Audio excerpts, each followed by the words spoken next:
So the question here really comes, that's being asked, I guess, is what is going to be ours? Where are we going to stake our claim? Where are we going to draw that line in the sand? And the line is going to be drawn by Western kind everywhere that we have already drawn those lines. We are not giving up an inch of what is ours. In fact, we may take more if we think it's necessary to secure our well-being moving into the future, because we now see what the anti-whites are willing to do to us. Once we act fair with them, once we act fairly with them, we see how they are going to behave.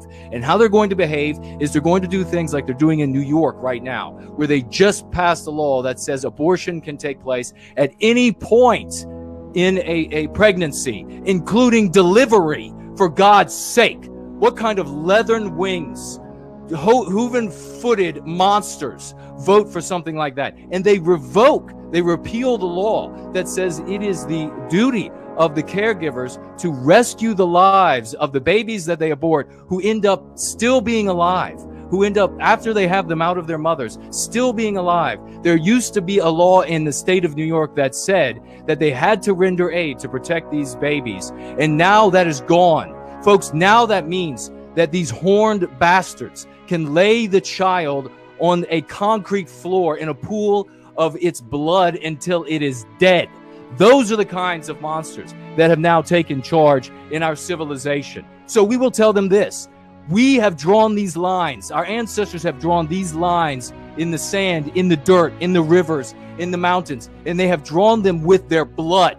They have drawn them with their sacrifices, with their lives. Our loved ones, our mothers and fathers, our brothers and sisters, we mourn for their losses, and we will not give up an inch of that territory. Anyone that thinks out there that it is acceptable to retreat from any one of those lines is a bastard, a cowardless, craven loser that has no right to be in our community. We will take back everything that is ours, and we will take anything more we think necessary to secure our well-being, because we now realize, if you didn't before, we now realize what the anti-whites will do, how they will treat us when we give them a fair shake. And how they will treat us is you have people like Cortez that get into office and say that in 12 years from now, we will have the end of the world. And so it's time to take everything away from the white race to prevent that from happening. All of this was predictable, folks. If you didn't see it, you had people like us who could, and now you should be able to see it after seeing all of this evidence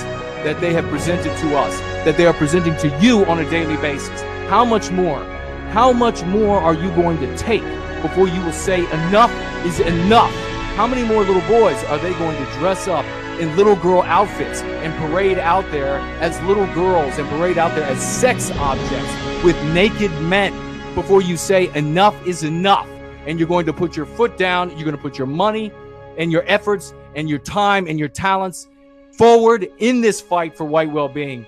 That is what the question is that's being asked here, about where we're going to lay down to rest for impermanence, where we are going to put our bodies in permanence. We are going to put them in our burial mounds where our ancestors have always been put, and not a damn inch less than that. And if necessary, we will fight every single way, every inch of that, every millimeter, every centimeter, every way that we need to, through the water, through the mountains, through our ancestors' blood, through our blood, so that our children won't have to suffer what we and others have had to suffer.